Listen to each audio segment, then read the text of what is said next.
Hello, everybody, and welcome to this week episode. I think we're on 5 of Science and the Soul.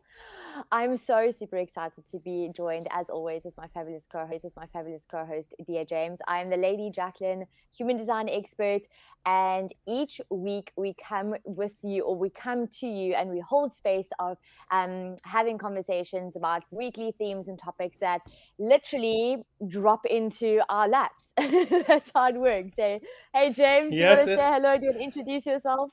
Hello, everyone. I'm Dear James, your intuitive, offering intuitive insights, answers, and advice to your life questions. And it's Science and the Soul. And we had our own little navigating Uh-huh. crisis. That's why we're 9, 10 minutes late, right? I mean, Mhm. don't you love how the universe teased this up for us? Like, no, we show up on time, we whatever. And then they're like, Yeah, yeah. Oh, you want to yeah. talk about navigating crisis? Okay. Yeah. Like it's kind of like practice what you preach, which is so funny because I was literally like I was 15 minutes ready and I'm sitting here all calm and I'm busy trying to log in and nothing's working. Like literally nothing's working. I have to restart everything and I just see the time ticking and I'm thinking, well, this is ironic because we're literally going to preach about navigating crisis and I can feel my blood pressure is rising. My stress is kicking in and Right? I'm like, okay, this is a physical description of our conversation we're going to have today. Isn't it? And I'm laughing because, of course, you're an Aries out of the gate. We talk about this all the time. You're an Aries out of Uh-huh. the gate. I'm on the train. Let's go. I'm that Virgo that has that same. I have no Aries in my chart, but this Virgo. So we have to look and see what it is, Jacqueline. But this thing about, Hmm. on time, let's go, on the train, let's rock it. And here we are, and we're sitting there. And I started laughing because in my head, like you, I'm like, oh, the irony of the fact that we're talking about navigating crisis. We're having technical difficulties, can't get each other connected and get on and everything. And then this moment of like grace, right? Where you're like, patience, grace, Hmm. allow, breathe, Surrender. surrender, Hmm. breathe. What we get. Thank you, universe. Yeah. Yeah, it's like, and this is the thing when people say, be careful what you wish for. Because it is true. It's like you're putting the intention out. So you got to be ready to receive the intention that you're putting out. So I think it's a beautiful way to kind of make it practical, the topic that we're talking about. Because you know me, 5-1 projector, all about practicality. Yes. How does it practically look in your life at the moment, navigating crisis, reacting versus responding? Like I could feel myself wanting to react. I literally, just before we went live, I said to James, I was like, I'm about 2 seconds away from hurling my laptop across the room. I was so, I could feel it. But then I called myself and I was like, okay, let's just respond to the situation with joy and laughter for what it actually is, which is an irony or a synchronistic moment. I mean, let's put it that way.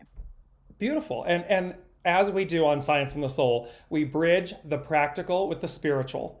And so this is the beauty of this. And and again, it is walk the talk. And it is for, the lady Jacqueline and I to sit here and say, in this moment, we could have been hurling laptops and we could have been Mm-hmm. reacting.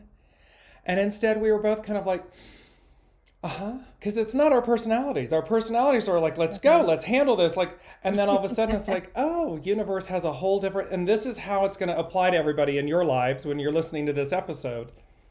How do we respond, not react? Mm. Couldn't get And any so let's more. kick that off.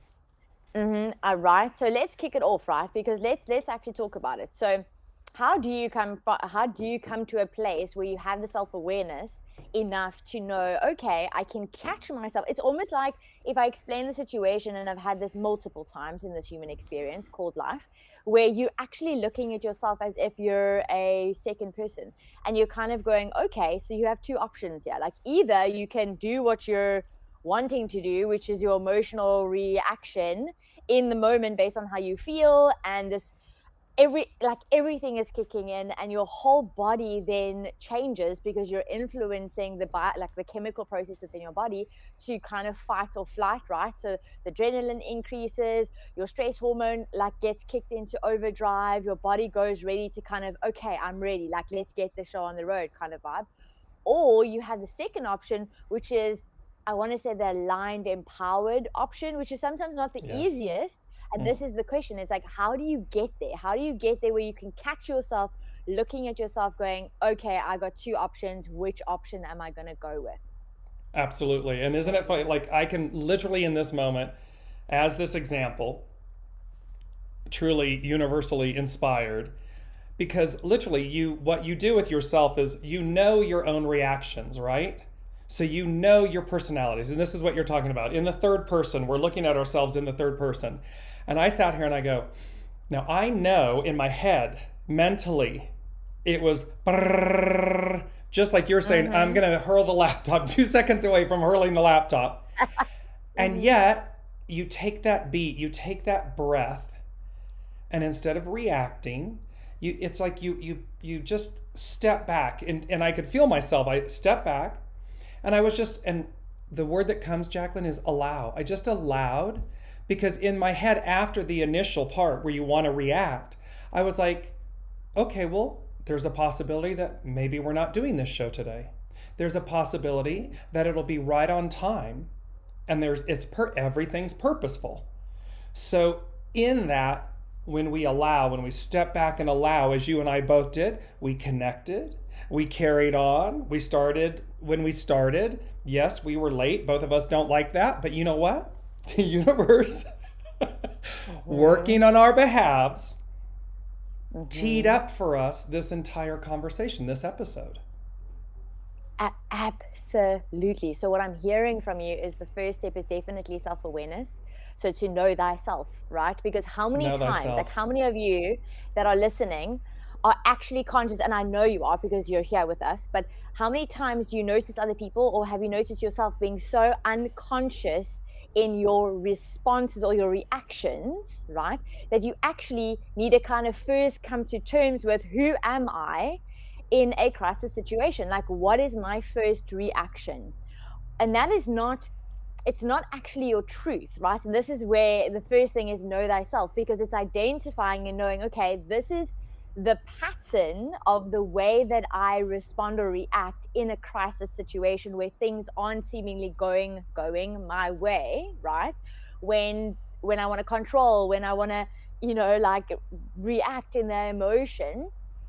So the first part is knowing what is your behavior, but then also knowing your actual truth. The truth is, like you said so beautifully, James, it's like, this could not have started in any other way, like in any better way than it did having this moment. And therefore it hits even like harder, even deeper, it resonates even truer. And therefore now we can sit in a place of gratitude, knowing, okay, the plan, we're talking about our plan versus the plan, you know what I mean, was so much better. Like, that's what you keep talking about, like our plan versus the plan. The plan. And the plan. And now I sit here and I want to acknowledge two things. One is the beauty of, I literally sit in this moment and feel expanded, meaning I experience something beyond me, my plan, the way I would do,